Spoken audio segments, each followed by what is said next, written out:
Advent is a beautiful time of the year to remember that God's love is for all of us, all people, all creation. When I come to Bethany Christian Church on Sunday morning or any morning through the week, I expect to encounter an environment or an atmosphere of joy. We are the people of God. God is everywhere, here among us, with us all. This is good news. This is a reason to put a smile on our face and to be joyful.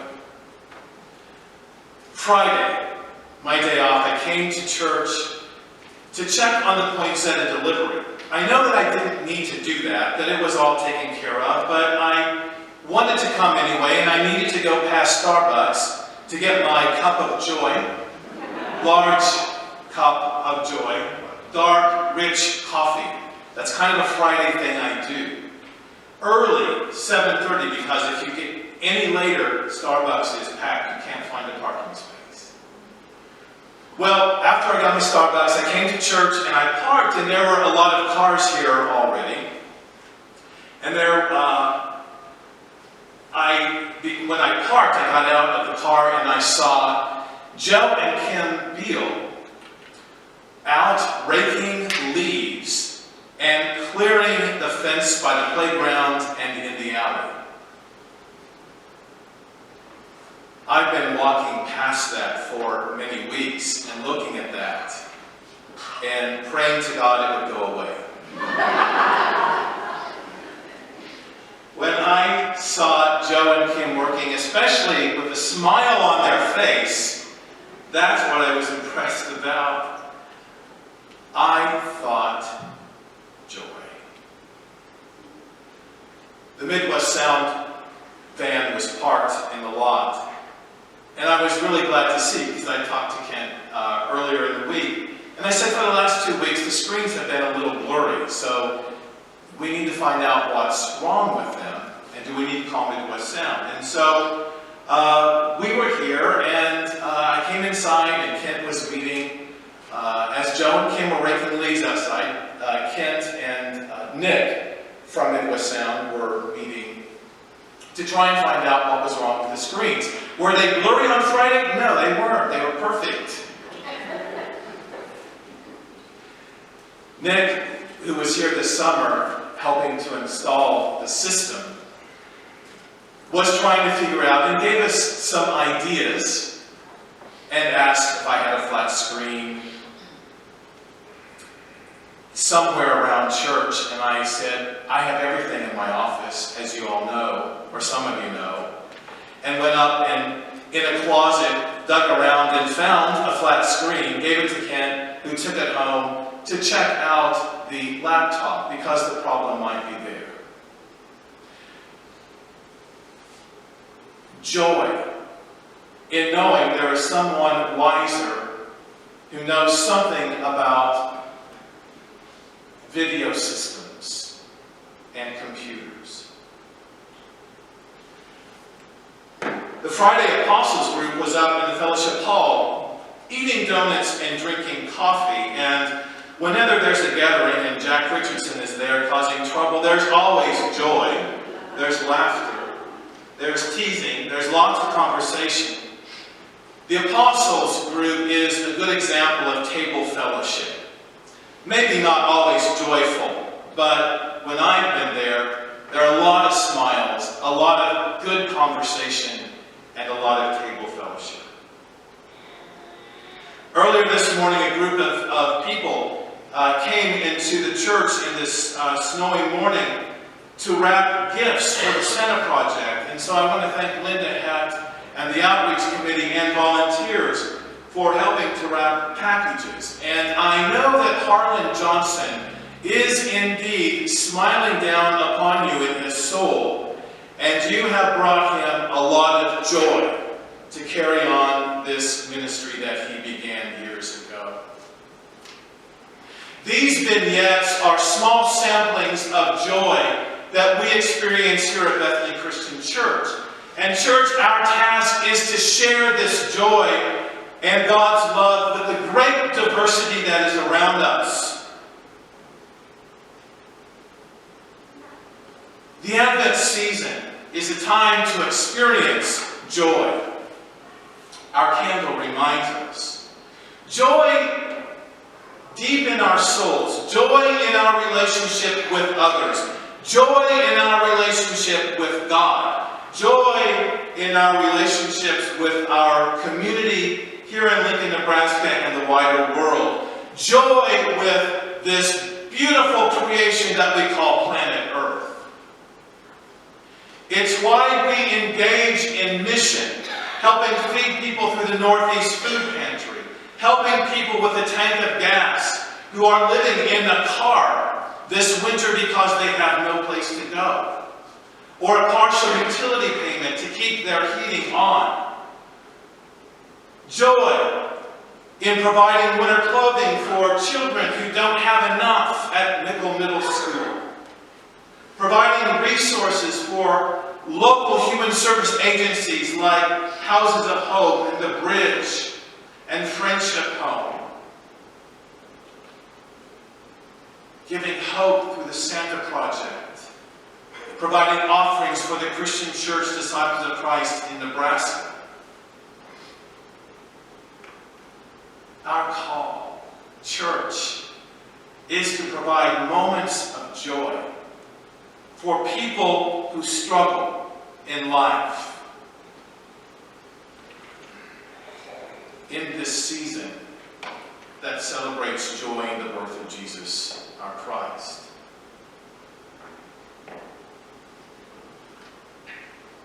The world offers us a reality check, however. We know that all is not right in our world. We come into contact with many people, all of us, in our circles, our social circles, our work circles, our school circles. Many people who struggle to find joy and any happiness in their lives. There was an article recently in the New York Times that reported, according to the World Happiness Report, yes, since 2010, there is a report called the World Happiness Report.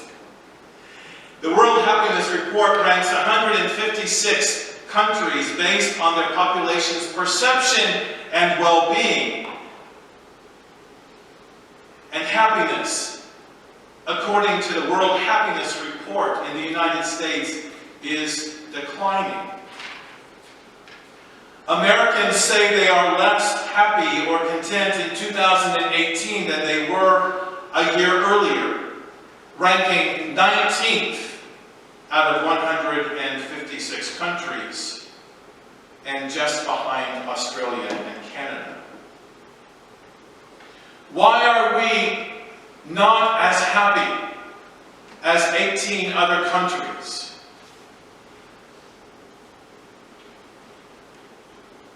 The report said the 24-hour news cycle, combined with the onslaught of many natural disasters, described our country. Our social upheaval, our racial tensions, our political strife has left Americans exhausted. And psychologists tell us that anxiety in our country is increasing. And all we have to do is look at the rise of addictions to know that, yes, anxiety can strike us all.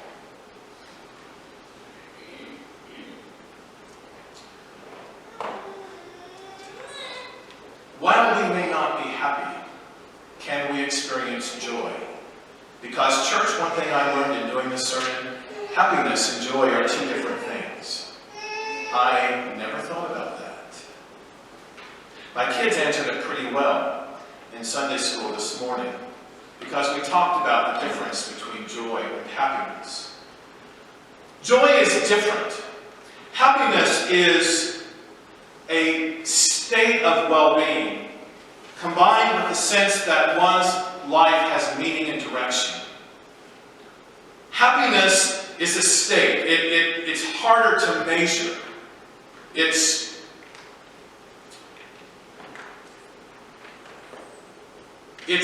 our well-being, how content we are, and knowing that we have meaning and direction and purpose. Joy, on the other hand, is more spontaneous. It's quick. We experience joy in a moment or in a short time, and then we may go on with the rest of our life. We don't need to be happy to feel joy, is what I learned. Joy can be inspired by the simple pleasures of life, taking the walk outside, having a puppy dog lick our faces and welcome us home, receiving an unexpected gift, being the receiver of an act of kindness, a smile on someone's face, a stranger telling us, "Hello, how are you? Have a good day." We can experience joy even if everything in our life is not okay at the present time. And that's good news, at least. For a short time, we can experience joy. In today's first lesson that Bruce led from Luke chapter 1, 47 through 55, it's called the Magnificat. It's Mary's song of praise. And we hear a very young Mary praising God for choosing her, not because of what she has accomplished or for what she has in her life.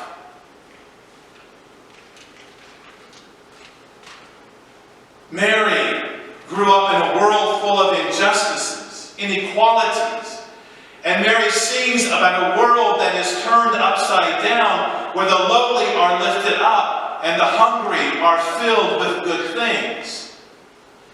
Mary's song also declares that everything will not always be unjust.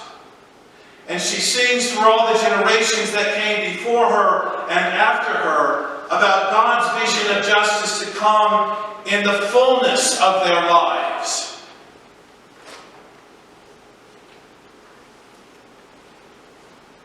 Mary had no reason to be joyful in her world. A young girl, a peasant girl, poor, pregnant. And Mary experiences joy even though her world has little happiness in it. She must have thought, how am I possibly going to raise a child in this world? In the second lesson from Matthew chapter 11, verses 2 through 11, John the Baptist sends his disciples to Jesus to ask them, "Who are you, Jesus? Are you the one who is to come, or are we to look for someone else?" And Jesus simply responds to John's disciples and says, "Go and tell John what you see and hear. The blind receive their sight, the lame walk, the lepers are cleansed, the deaf hear, the dead are raised, and the poor have good news brought to them."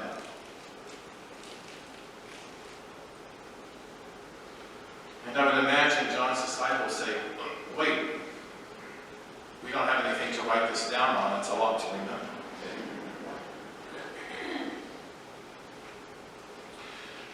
The followers of Jesus are to begin living now as if the new age has come.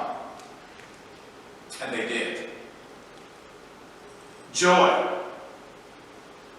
Like Mary, like John the Baptist, like Jesus, like the disciples. Our entire being radiates God's love.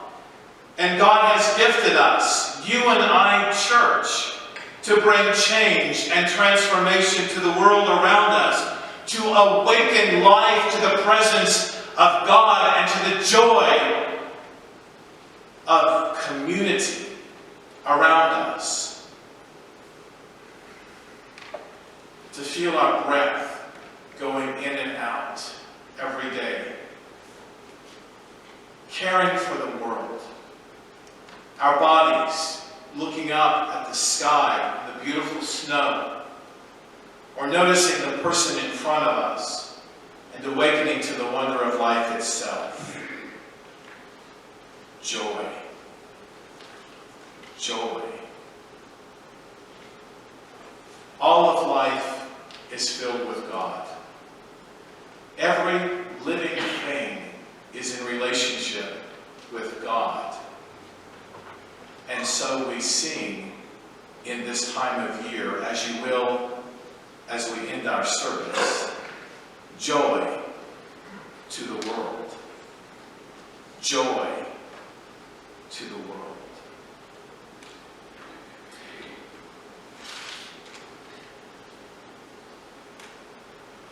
The invitation is there to live in community, and we give thanks for the community that we share as we seek to go out into the world around us.